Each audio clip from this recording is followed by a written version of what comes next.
And so we move to the second part of chapter 50. Sir Mulberry and Lord Frederick rejoined their friends, each with causes of dislike against the other rankling in his breast. The young man, haunted besides with thoughts of the vindictive retaliation which was threatened against Nicholas, and the determination to prevent it by some strong step if possible. But this was not all.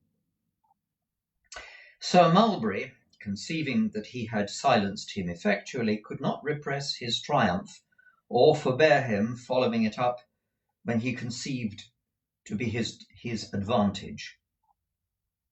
Mr. Pike was there, and Mr. Pluck was there, and Colonel Chaucer, and other gentlemen of the same caste were there, and it was a great point for Sir Mulberry to show them that he had not lost his influence. At first, the young lord contented himself with a slight determination to take measures for withdrawing himself from the connection immediately. By degrees, he grew much more angry and was exasperated by jests and familiarities which a few hours before would have been a source of amusement to him. This did not serve him, for at such bantering or report as suited the company, he was no match for Sir Mulberry. Still, no violent rupture took place at that juncture. They returned to town, Messrs. Pike and Pluck and the other gentlemen frequently protesting on the way thither that Sir Mulberry had never been in such tip-top spirits in all his life. They dined together sumptuously. The wine flowed freely, as it had done all day. Sir Mulberry drank to recompense himself for his recent abstinence. Lord Frederick drank to drown his indignation. The remainder of the party, because the wine was of the best and they had nothing to pay for it. It was nearly midnight when they rushed out, burning with wine, their blood boiling and their brains on fire, to the gaming table.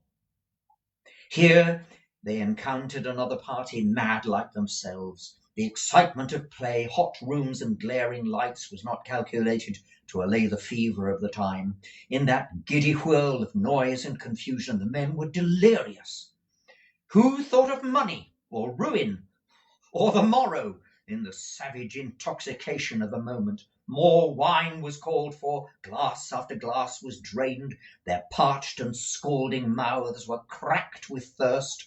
Down poured the wine like oil on a blazing fire, and still the riot went on. The debauchery gained its height. Glasses were dashed upon the floor by hands that couldn't carry them to lips. Oaths were shouted by lips which could scarcely form the words to vent them in. Drunken losers cursed and roared. Some mounted upon the tables, waving bottles above their heads and bidding defiance to the rest. Some danced, some sang, some tore the cards and raved. Tumult and frenzy reigned supreme, when a noise arose that drowned all others, and two men, seizing each other by the throat, struggled into the middle of the room. A dozen voices, until now unheard, called aloud to part them. Those who had kept themselves cool to win and earned their living in such scenes threw themselves upon the combatants, and forcing them asunder, dragged them to some space apart. "Let me go!" cried Sir Mulberry in a thick, hoarse voice. "He struck me! Do you hear? I say he struck me! Have I a friend here? Who is this? Westward? Do you hear me say he struck me?" I hear, replied one of those who held him. Come away for tonight." "I will not, by God," he replied. "A dozen men about me saw the blow." "Tomorrow will be ample time," said the friend. "It will not be ample time," cried Sir Mulberry. "Tonight, at once, here." His passion was so great that he could not articulate, but stood clenching his fist, tearing his hair, and stamping on the ground. "What is this, my lord?" said one of those who surrounded him. "Have blows passed?" One blow certainly has. I struck him. I proclaim it to all here. I struck him, and he knows why. I say with him, let this quarrel be adjusted now. Captain Adams, will you be my second? Said the young lord, looking hurriedly about him and addressing one of those who had interposed. Let me speak with you, I beg.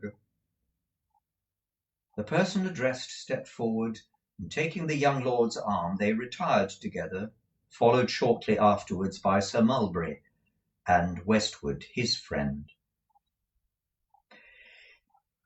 It was a profligate haunt of the worst repute, and not a place in which such an affair was likely to awaken any sympathy for either party, or to call forth any further remonstrance or interruption. Elsewhere, its further progress would have been instantly prevented, and time allowed for sober and cool reflection, but not there. Disturbed in their orgies, the party broke up. Some reeled away with looks of tipsy gravity. Others withdrew, noisily discussing what had just occurred. The gentlemen of honour, who lived upon their winnings, remarked to each other as they went out that Hawke was a good shot. Those who had been most noisy fell asleep upon the sofas and thought no more about it. Meanwhile, the two seconds, after a long conference, each with his principal, met together in another room. Both utterly heartless, both men upon town, both thoroughly initiated in its worst vices, both deeply in debt, both fallen from some higher estate, both addicted to every depravity which society can find some genteel name and plead its most depraving contemptualities as an excuse.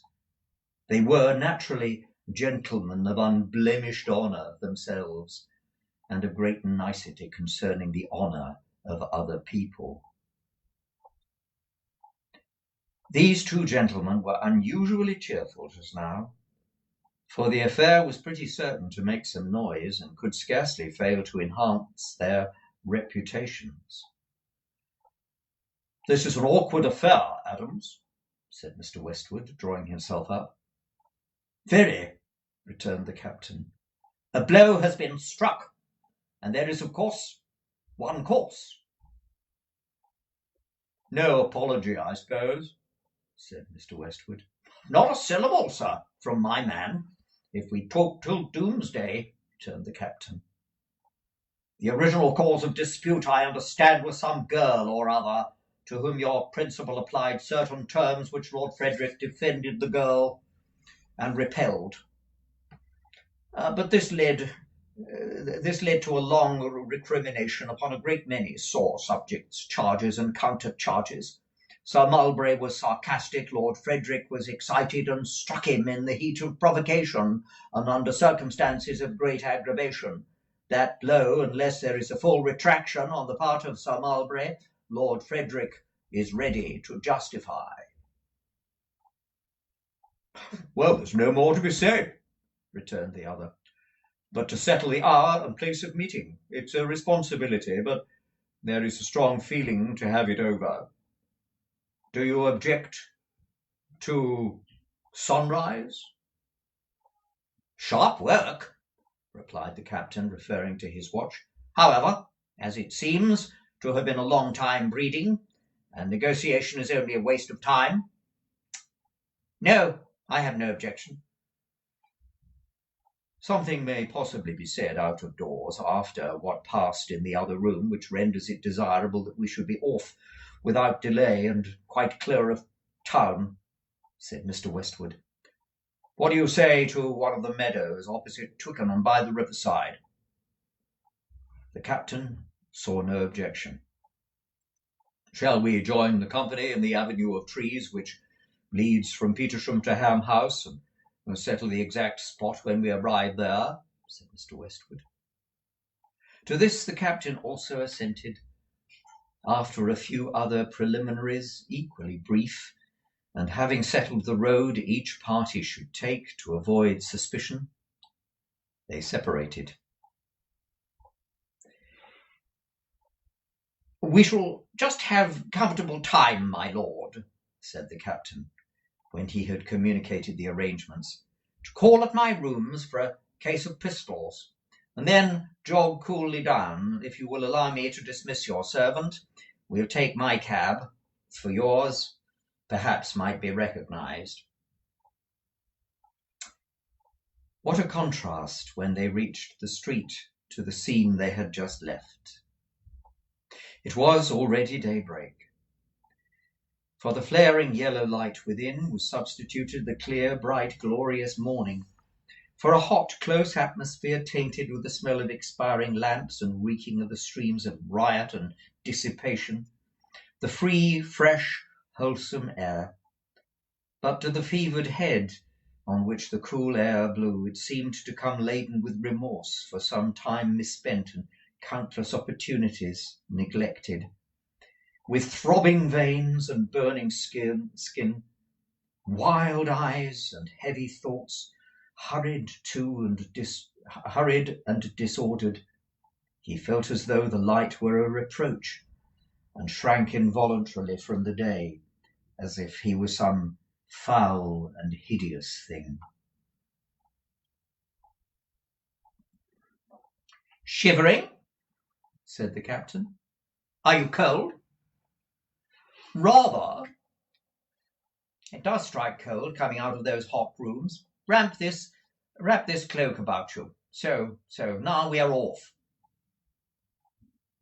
They rattled through the quiet streets, made their call at the captain's lodgings, cleared the town, and emerged upon the open road without hindrance or molestation.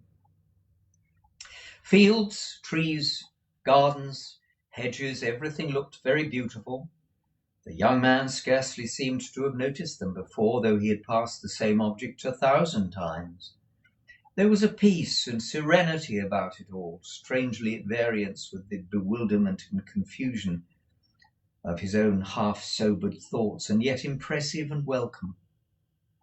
He had no fear upon his mind, but as he looked about him, he had less anger, and though all the old delusions relative to his worthless late companion were now cleared away, he rather wished he had never known him than thinking that it had come to this. The past night, the day before, and many other days and nights beside, all mingled themselves up in one unintelligible and senseless whirl. He could not separate the transactions of one time from those of another.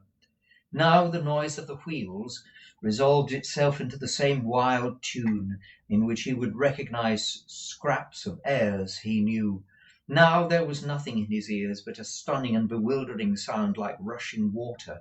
But his companion rallied him on being so silent, and they talked and laughed boisterously. When they stopped, he was a little surprised to find himself in the act of smoking. But on reflection he remembered when and where he had taken the cigar.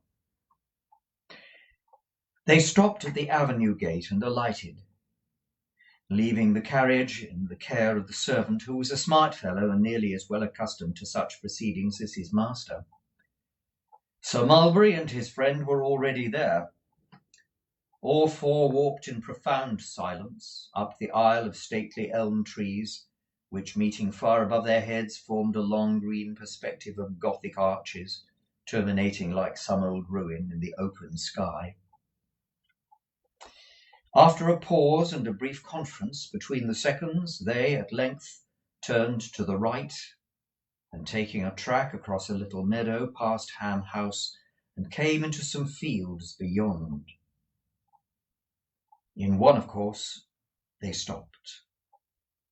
The ground was measured, some usual forms gone through, the two principals were placed front to front, at the distance was agreed upon, and Sir Mulberry turned his face towards his young adversary for the first time.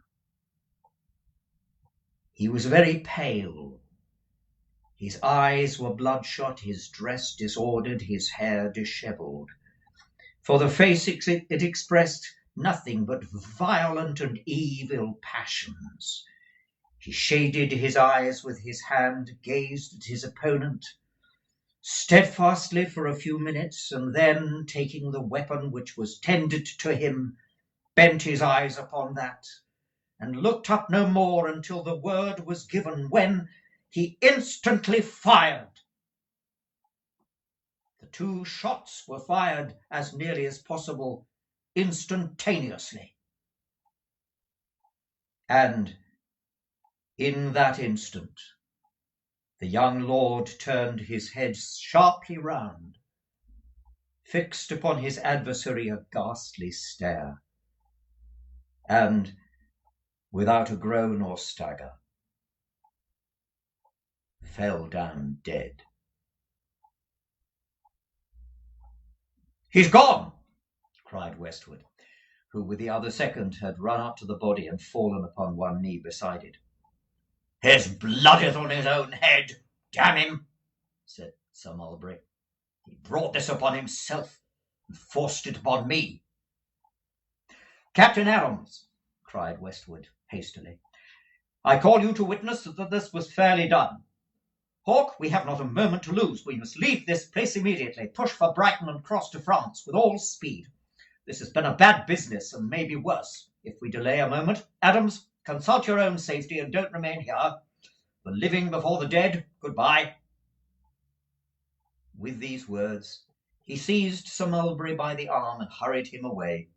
Captain Adams, only pausing to convince himself beyond all question of the fatal result, sped off in the same direction to concert measures with his servant for removing the body and securing his own safety likewise. So died Lord Frederick Verisopht, by the hand which he had loaded with gifts, and clasped 1,000 times by the act of him, but for whom and all others like him he might have lived a happy man, and died with children's faces round his bed. The sun came proudly up with all his majesty. The noble river ran its winding course. The leaves quivered and rushed in the air. The birds poured forth their joyful songs from every tree. The short-lived butterfly fluttered its little wings. All the light and life of day came on, and midst it all, and pressing down the grass upon every blade, bore 20 tiny lives, lay the dead man, with his stark and rigid face turned upward to the sky.